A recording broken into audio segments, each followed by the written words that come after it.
안녕하세요. 오늘 배울 작품은 쉽게 씌워진 시입니다. 자, 그래서 오늘 작가를 보시면 윤동주 작가가 되어 있죠. 자, 이 작품은 바로 떠오를 거예요. 뭐가 떠오르죠? 그쵸?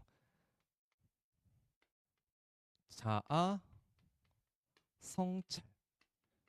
자아 성찰이라는 게 키워드죠. 이 작가 유명하죠. 자, 그러면 여러분들이 이건 중학교 때 서시라는 작품을 통해서 중학교 때 배웠었던 기억이 있을 겁니다.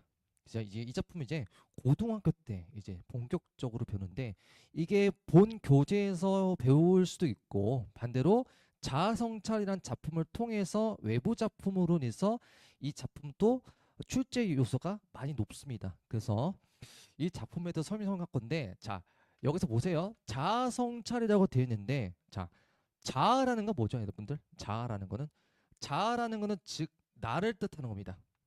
납니다. 성찰은 뭐죠? 성찰 뭐가 떠올려야 돼요? 당연하게 그냥 성찰은 성찰이다 이렇게 하지 마시고 성찰하면 항상 무슨 키워드가 떠오르죠? 그쵸? 깨달음이라는 키워드가 떠오를 겁니다. 깨달음이라는 키워드가 떠오를 겁니다. 자, 그래서 우리가 오늘 배울 작품은 제일 중요한 키워드가 자아성찰이에요. 자아성찰. 그러면 이 자아성찰에 관련된 걸 보면 우리는 두 가지로 나눌 수 있습니다. 첫 번째, 현실적 자아라는 게 있고요. 두 번째, 본질적 자아라는 게 있습니다. 본질적 자아라는 게 있습니다. 자, 그러면 현실적 저와 본질적 자아를 보셨을 때 이 어휘를 봤을 때 우리가 현대시를 배울 때 생각해 봅시다. 긍정적 시라는 게 있고 부정적 시라는 게 있죠. 그러면 여기서 현실적이라는 거는 좀 더 마이너스적인 느낌이 강하고 본질적이라는 거는 좀 더 플러스 같은 느낌이 좀 강하죠. 자, 근데 내가 여러분께 설명할 건데 자, 본질적 자아라는 거는 뭔가 인간의 마음속에 깊이 추구하는 진짜 나의 모습이죠. 그러니까 여기서 본질적 자아라는 거는 어떤 느낌이냐면요. 자, 이상적인 나예요. 뭐라고? 이상적인 나인 거고 내가 뭔가 추구하는 그리고 순수한 나의 모습이 있죠. 좀만 더 예를 들어볼게요. 자, 예를 들어서 여러분들이 학생이잖아요. 그치?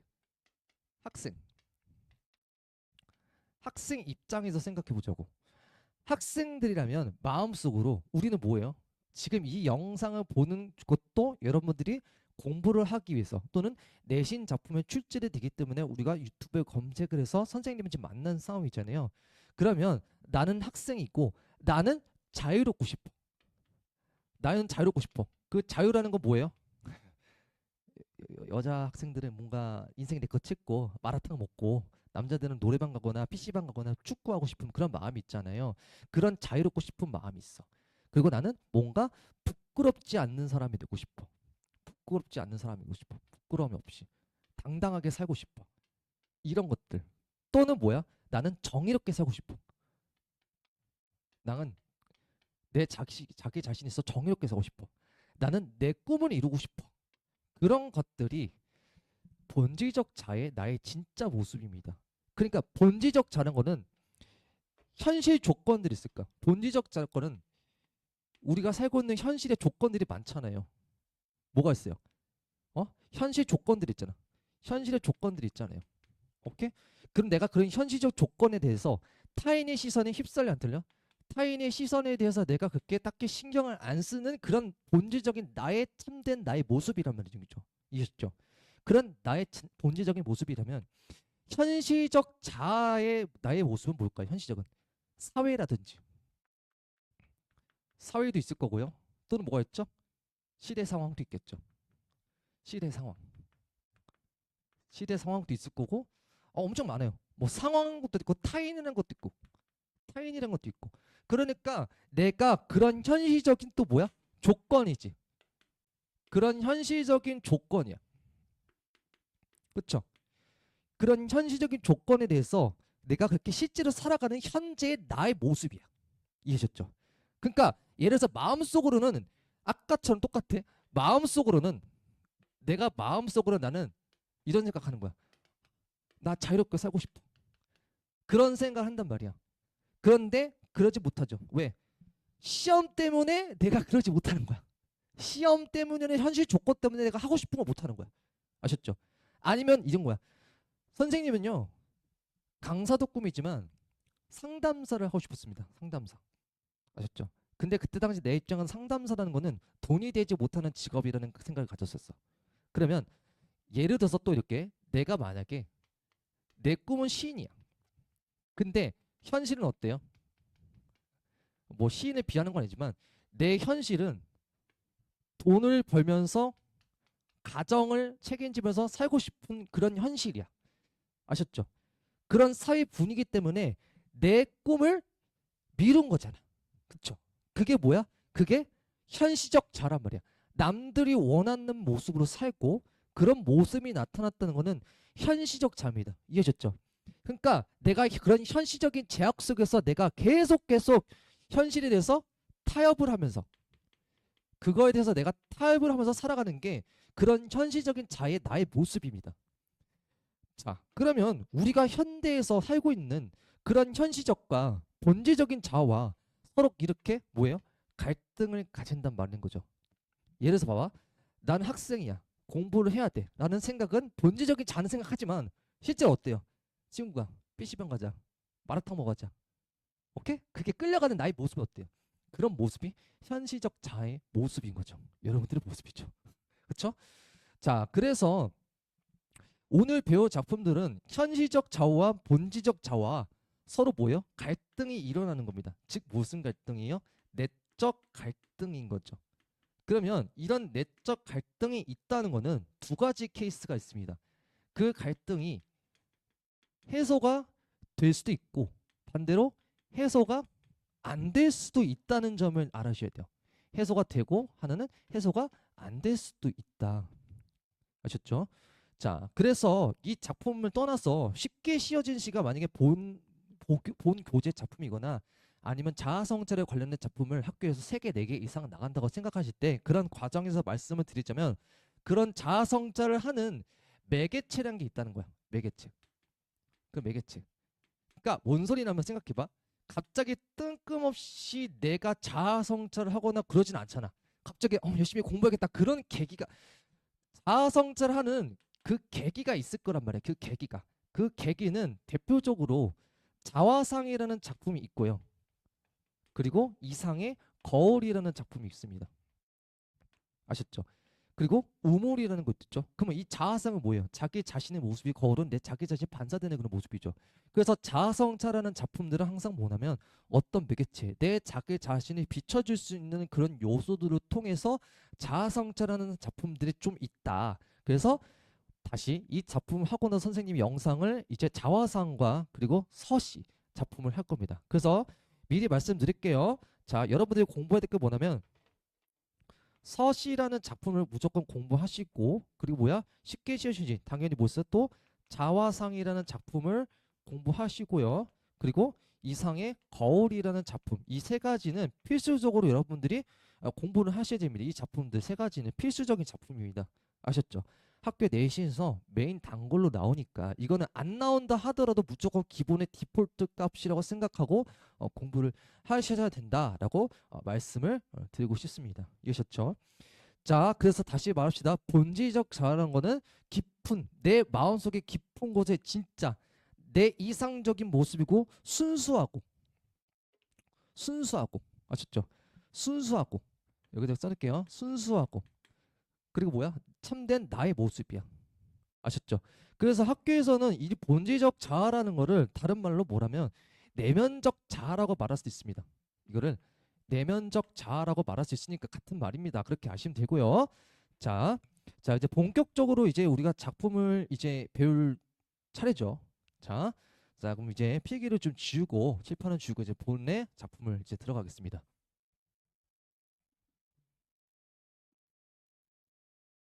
자, 자 페이지 넘겨보십시다.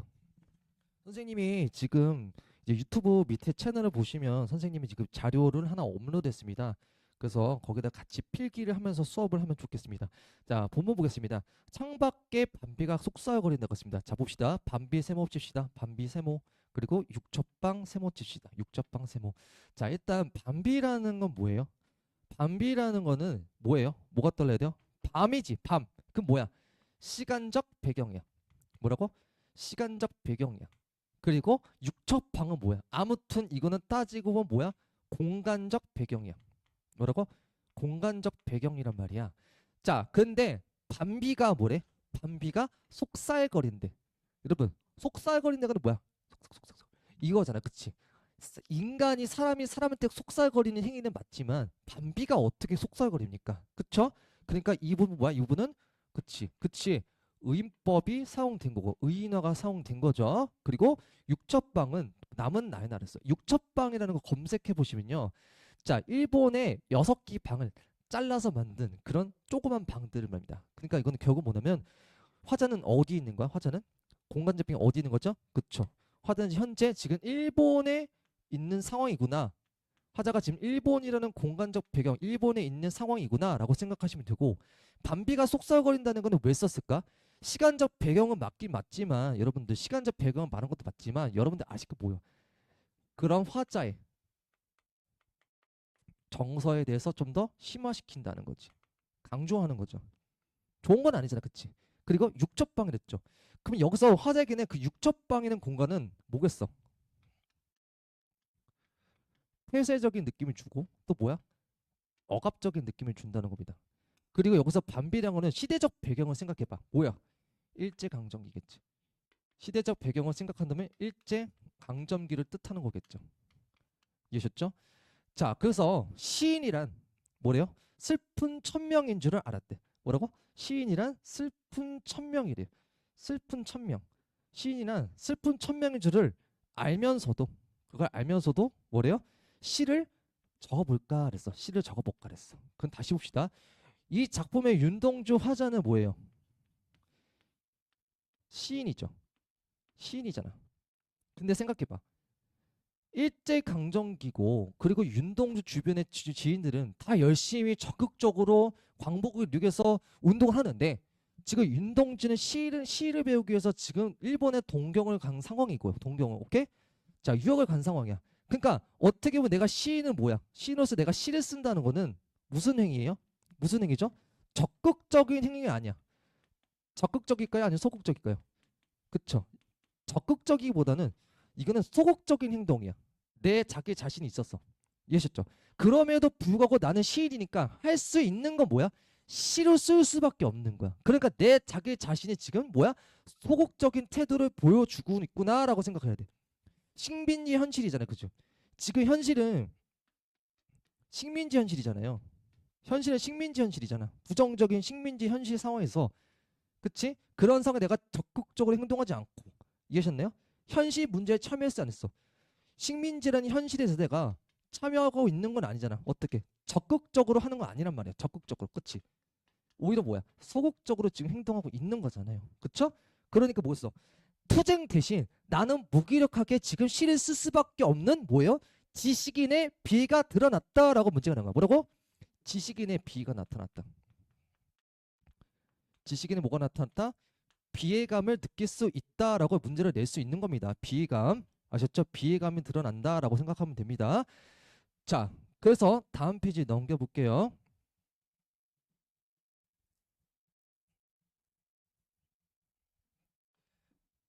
자, 다음 페이지 보겠습니다. 자, 다음 페이지 넘겨보면 뭐가 있어요, 지금? 자, 한 줄 시를 적어볼까? 한 줄 시를 적어볼까? 자, 그래서 땀내와 사랑내의 포근이 풍긴 보내주신 학비 봉투를 받았대. 잘 봐. 땀내래. 체크. 사랑내. 체크합시다. 땀내는 어떤 이미지예요? 땀내는 어떤 이미지예요? 그쵸? 뭐예요? 후각적 이미지지. 그리고 보내주신 학비 봉투래. 오케이? 근데 생각봐. 이 학비 봉투는 누가 주는 거야? 부모님이겠지. 부모님. 그러니까 뭐 써? 아, 이 부분은 뭐야? 부모님의 정성. 부모님의 또는 정성 또는 사랑이 담겨지는 거겠지. 그거를 어떻게 했다? 후각적 이미지로 표현했구나라는 거죠. 아셨죠? 그리고 뭐 써? 대학 노트를 끼고 세모 칩시다. 대학 노트를 끼고 또 뭐랬어? 늙은 교수의 강의를 들으러 가는 모습이야. 생각해봐. 지금 나는 일제부터 억압을 받고 탄압을 받고 있는데 그런 상황에서 내가 할 수 있는 거는 시를 쓸 수밖에 없고 그런 소극적인 태도야. 그런 모습을 내가 느꼈고 자기 자신에 대해서 그렇게 대학 노트를 끼는 모습은 어떻겠어? 랄랄라 이런 모습일까요? 절대 아니죠. 이런 모습일 거란 말이야. 이해했니? 그러니까 지금 뭐야? 현실 문제와는 동떨어진 거지. 이해했어요? 그러니까 얘는 현실에 관련된 거는 완전 동떨어진 그런 모습들이잖아. 그치? 이걸 왜 보여줬냐 생각해봐. 이미지로 떠올려 보세요. 뭐야? 현실과는 동떨어진 뭐야? 낡은 지식들이죠. 그쵸? 그런 낡은 지식이야. 그 뭐야? 이게 그냥 이 모습은 화자의 무기력한 모습이라고 생각하면 돼요. 화자의 뭐라고? 무기력함.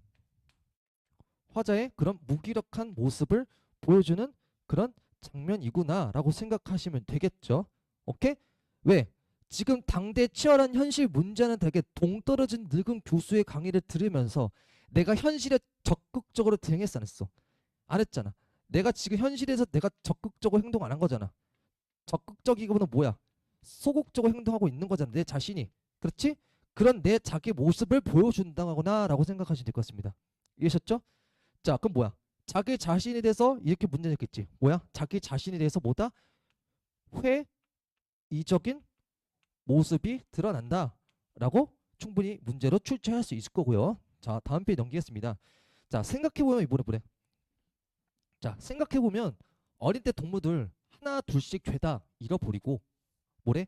나는 뭘 봐라? 나는 다만 홀로 침전하는 것일까 그랬어. 생각하는 거잖아. 사람 병신 새끼는 계속 옥적하고 있어. 그치? 그래서 하나 둘씩 죄다 잃어버렸다 써. 잃어버렸다? 그럼 뭐야? 과거죠. 과거에 고향에 있었던 내 친구들, 가족들 등등등 그런 사람 떠오르니까 하나 둘씩 죄다 잃어버린 거야. 그러면 과거에 떠올린 거잖아. 그리고 과거에 그런 사람들이 없어지고 있잖아. 그럼 뭐야? 상, 실, 감이죠. 상실감을 느끼고 있는 거잖아. 아셨죠? 식민지 현실 속에서 내가 그런 과거에 있었던 사람 떠올리니까 나는 뭐 하는 거지? 그래서 타국에서 홀로 지내는 나의 모습을 생각하면 내가 현실 속에서 느끼는 뭐야? 정신적으로 내가 고독하다고 느끼는 거죠. 그리고 나는 뭐 해봐라? 나는 다만 홀로 침전하는 것일까? 자, 이거 체크합시다. 여기 나의 세모로 치시고요. 그리고 이거 두 번째 나도 세모 칩시다. 나는 도대체 뭘 말하는 거지? 나는 다만 홀로 침전하는 것일까? 침전 세모 칩시다. 침전이라는 건 사전적 의미를 정확히 이해하셔야 됩니다. 자, 침전이라는 거는 액체 속의 물질이 침전인 거 뭐냐면 액체 속의 물질이 가라앉는 거야. 이해했어요? 자, 그럼 뭐였어? 여기다 잠깐 봅시다. 내가 말했었어. 뭐 있었어? 현실적인 자아의 내 모습과 또 뭐 있었죠? 본질적인 자아의 내 모습이 있었어. 그치? 그러면 퀴즈. 여기서 나는 뭐겠어요? 현실에 대해서 계속 뭐야? 자기 자신이 안주하고 있는 모습이잖아. 그치? 내가 적극적으로 행동하지 않고 적극적인 행동도 아니고 그 뭐야? 소극적인 나의 모습인 거잖아. 시를 썼고. 그치? 그러니까 뭐였어? 이 나는 뭐예요? 그쵸? 현실적 자아인 나의 모습인 거지.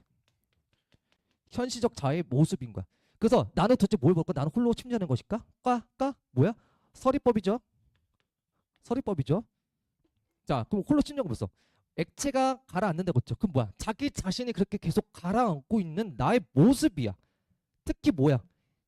침전한다는 의미가 아까 뭐였지? 가라앉는다고 했죠. 가라앉는다고 했잖아. 그치? 그럼 즉 뭐야? 가라앉는다는 거는 무슨 이미지죠? 하강적 이미지가 사용됐구나라고 이해하시면 되겠죠. 그러니까 하강적으로 지금 왜 쓴 건데? 하강적 이미지, 하강적 이미지 암기하시면 안 돼요.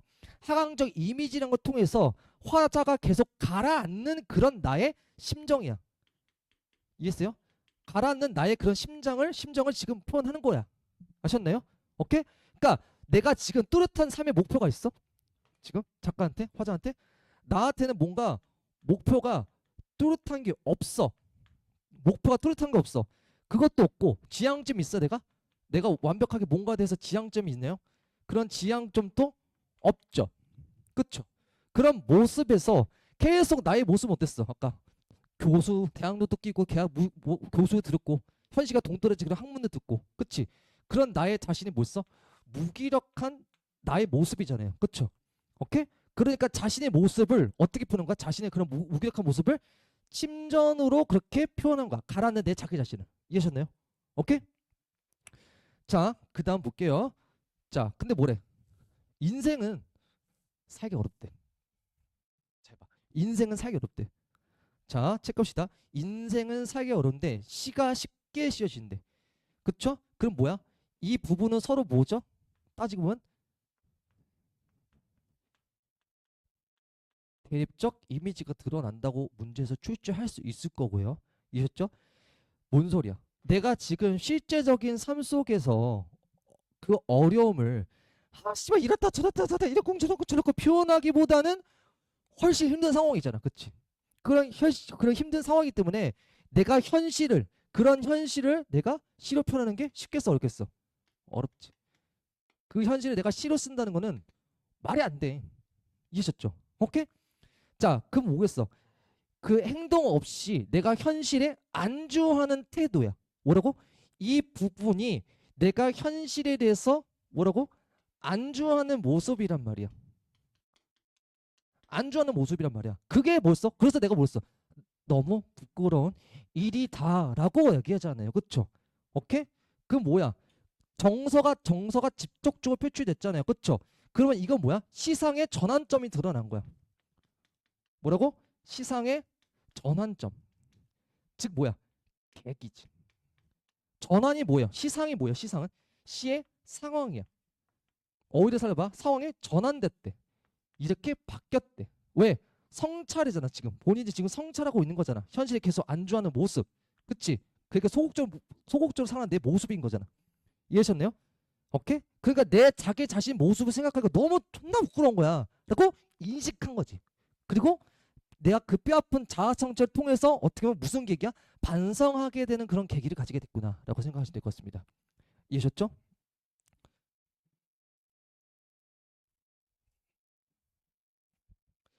자, 다음 페이지 넘기겠습니다. 자, 육첩방은 남의 나라래요. 창밖에 밤비가 속삭거리네. 자, 이 부분 지우개 떨어졌다. 이 부분 정말 중요한데요. 자, 육첩방에 밤비가 속삭거리는 거 있죠. 자, 봅시다. 이거 어디에서 봤었죠? 몇 년에서 봤었나요? 이 부분?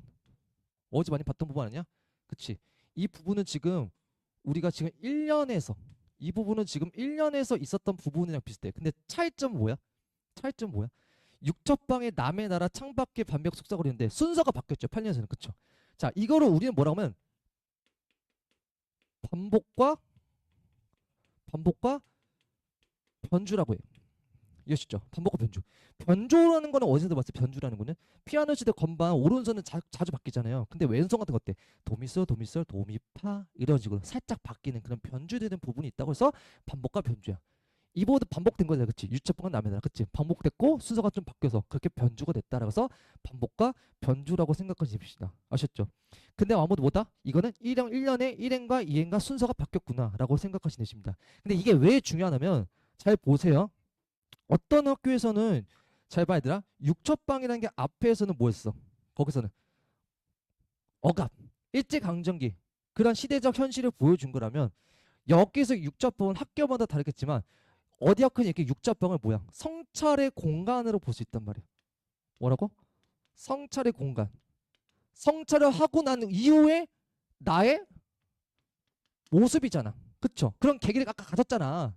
나를 그걸로 침전하는 걸까? 그렇게 생각하면 내가 내 자기 자신에 대해서 인식하고 성찰하고 있는 거잖아. 그치? 오케이? 그러니까 결국 뭐야? 즉 이거는 뭐야? 학교에서 이렇게 될 수 있지. 아, 내면 성찰을 다 마친 이후에 나의 모습이란 말이야. 아셨죠? 그렇게 밤비가 다시 속삭거리고 있는 모습이죠. 오케이? 자, 그러면 여러분들 잘 보세요. 지금 육첩방은 뭐라고? 내면적 성찰이 이루어지는 공간인 거야. 아셨죠? 앞에는 달라. 오케이? 그래서 반복과 변주가 있었죠. 왜? 처음에는 뭐였어? 방에서 B에서 방이었지. 처음에서는 B에서 방이었고 1년은 그쵸? 그리고 반대로 8년은 뭐야? 방에서 지금 B로 바뀌었다. 8년에서는. 그렇게 지금 반복과 변주가 일어난 거죠. 오케이? 그러니까 뭐야? 따지고 보면 뭐야? 현실을 재인식한 이유잖아. 현실에 대해서 내가 재인식을 한 이후의 내 모습이야. 그 현실이 어떤 현실이라는데 일제강점기라는 성찰하고 나서 그 현실에 내가 재인식한 거야. 그러니까 어떻게 보면 어떤 느낌은 극복 의지야.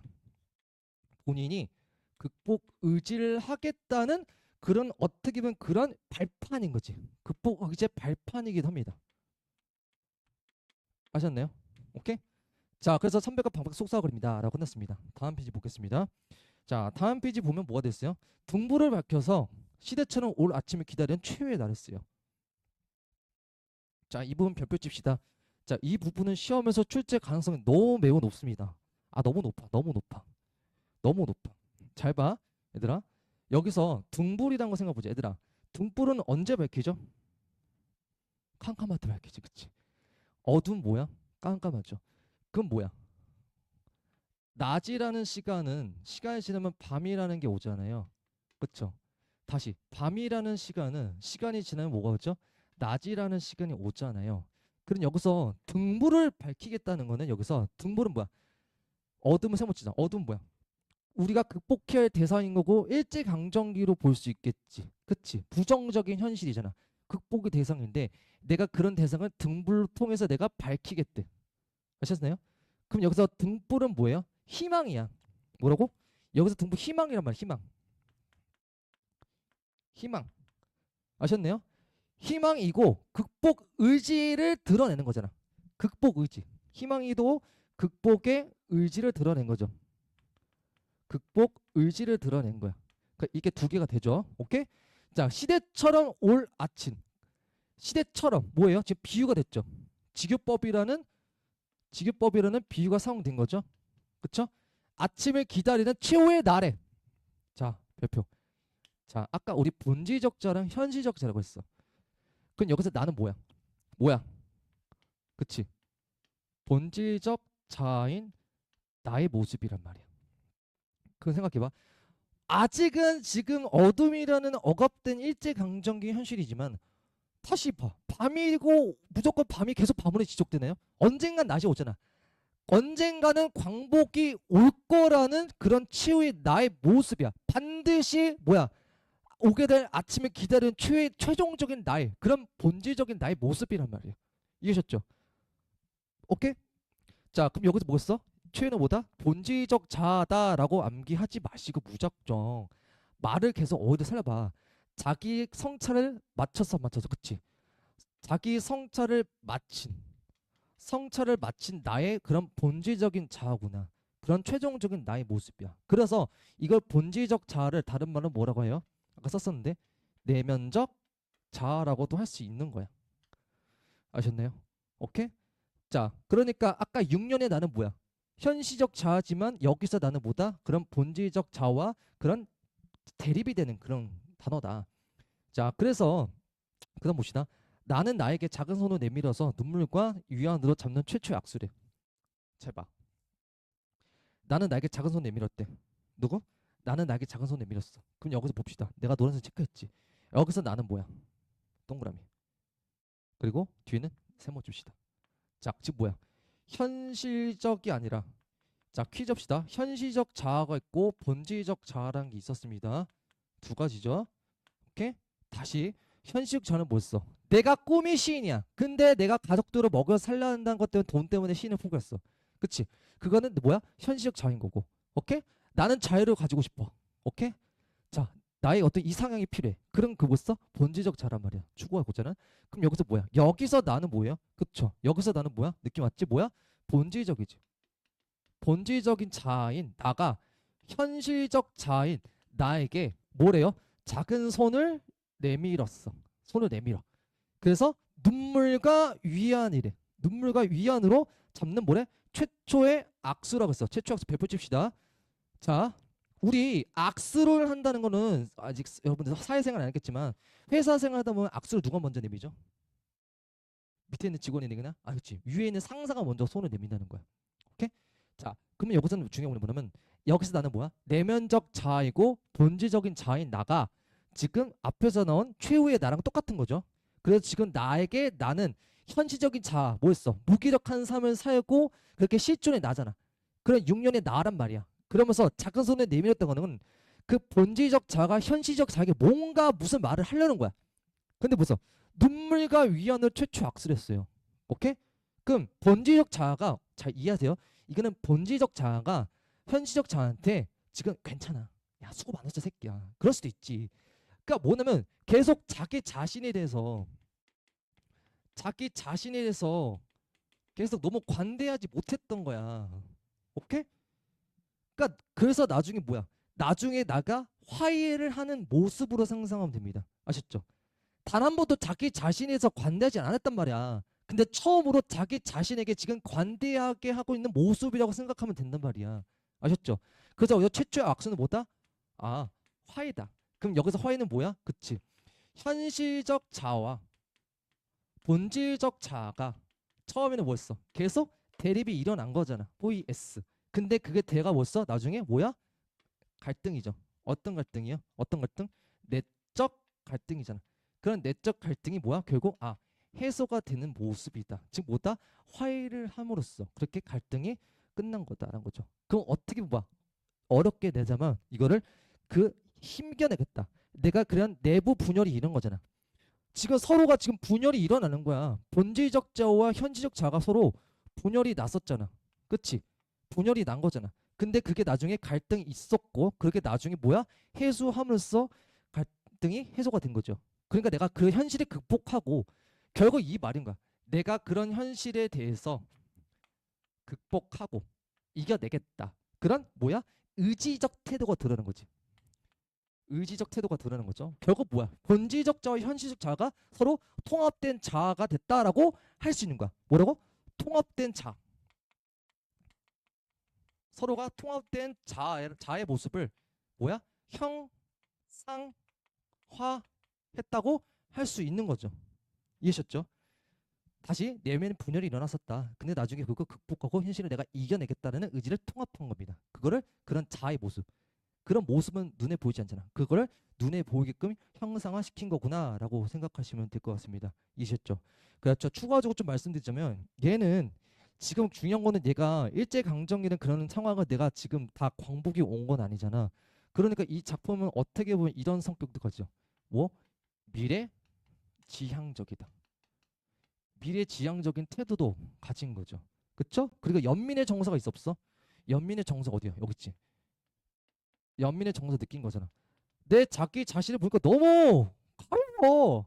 아셨어요? 가엽다고 했죠. 방금 그랬어? 가엽다고 했어. 그러면 나중에 자화상이라는 작품에서도 내 의무를 보면서 처음에 볼 때는 저 새끼가 너무 미워. 저 새끼 가벼워. 계속 정서가 바뀐단 말이야. 그 작품과도 연관이 되어 있다. 아셨죠? 그래서 자화상의 작품도 꼭 필수로 같이 보셔야 된다는 거. 아셨죠? 자, 그래서 고백적인 어조도 드러나죠. 고백적인 어조도 드러나고. 고백적 어조도 드러나죠. 여기서 어조라는 거는 무슨 소리야? 어조라는 거는 쉽게 말해서 말투입니다. 아시죠? 고백적이잖아. 성차적인 시는 무조건 고백적 어조, 내 속마음을 얘기하는 거란 말이야. 이해하셨죠? 자기 자신에 대해서 내면을 솔직하게 말했잖아. 고백이다 암기하지 마시고 왜 고백적이야? 자기 자신에 대해서 자기 자신의 그 내면에 대해서 솔직하게 얘기를 한 거잖아. 속마음을 꺼낸 거잖아. 그쵸? 오케이? 그렇게 차분하고 성차적인 어조가 드러났다고 생각하시면 될 것 같습니다. 이해하셨죠? 자, 그래서 뒷필 넘길 건데요. 자, 간단하게 보겠습니다. 핵심 포인트입니다. 자, 핵심 포인트 볼 건데요. 작품의 핵심 특징을 보면, 자, 봅시다. 자, 보시면, 자, 두 자아와 대립이 화해가 있었다. 그렇죠? 그런 무기력한 현실에 내가 순응하는 그런 성숙한 내면적 자아와 갈등이 악수를 통해서 해소가 된 거고, 두 번째 시어의 대립구조 있었죠. 밤비와 어둠은 부정적인 현실을 드러낸 거고, 그리고 불 아침은 광목에 대한 희망 극복 의지를 드는 거다. 그래서 대립적 구조가 있었고요. 자, 여기 수미상관을 지우겠습니다. 자, 여기 수미상관을 지우고 반복과 변주라고 합니다. 반복과 변주를 통해서 그보다 시상의 전환이 일어났고, 그런 현실을 재인식하는 그런 구조적인 장치가 있다라고 생각하십니다. 뭐라고? 이 부분이 중요해. 현실을 재인식하고 인식하는 그런 구조적 장치다까지 아셔야 됩니다. 그냥 반복과 변주 절대 국어 점수 그냥 안 나옵니다. 아셨죠, 여러분들? 자, 그래서 뒤에를 정리하자면 이제 의인법 있었죠. 반비가 속삭거려. 상징법, 육첩방, 어둠, 동굴, 아침 있었고요. 뭐 대여법이라고 이렇게 설명 안 하는 학교도 있을 겁니다. 대부분 안 할 거예요. 근데 꼼꼼하게 보자면 늙은 교수 강의도 뭐다? 그런 대여법으로 볼 수 있고, 그리고 하강적 이미지 플러스 서리법이 있었다. 침전하는 것일까? 그치? 뭐였어? 액체가 가라앉는 거. 그런 하강적 이미지고 뒤가 서리법인 거죠. 그래서 대조법, 어둠과 둥글 아침, 그리고 주기법, 시대처럼 올 아침이었습니다. 자, 그래서 오늘은 쉽게 씌어진 시의 작품에 대해서 우리가 수업을 했고요. 자, 다음 작품은 이제 뭘 할지 모르겠어. 선생님이 문학 작품에 관련된 거를, 특히 내신에 관련된 거를 제가 계속 올릴 예정이니까 제 채널 무조건 구독 한번 해주시고 좋아요 한번 눌러주세요. 아셨죠? 그리고 뭐냐면 만약에 선생님들이 선생님 수업을 듣고 나서 이해가 안 가는 부분들은 댓글을 달아주시면 선생님이 정말 자세하게, 제가 정말 자세하게 이해를 할 수 있도록 돕게 제가 설명해 드리겠습니다. 그래서 여기서 작품에 관련된 거 말고도 여러분들이 이제 문제를 풀다가 또 이해가 안 가는 부분들에 대해서는 여러분들이 댓글을 달아 놓으셔도 될 것 같습니다. 그리고 제가 밑에다가 오픈 채팅방도 하나 주소로 올려놓을 겁니다. 거기는 이제 모든 학생들 고1, 고2, 고3들 학생들 대상을 통해서 문제를 풀다가 이해 안 가는 부분들에서 제가 친절하게 제가 질의응답을 해드릴 예정입니다. 그리고 질의응답도 질의응답이지만 내가 교재에서 문학에서 이런 작품 배우는데 여기서 연관된 외부 작품 뭐가 나올 수 있는지에 대해서도 제가 꼼꼼하게 완벽하게 알려드릴 예정입니다. 아셨죠? 자, 네, 이상으로 오늘 쉽게 씌어진 시 수업은 여기서 이상으로 마치겠습니다. 감사합니다.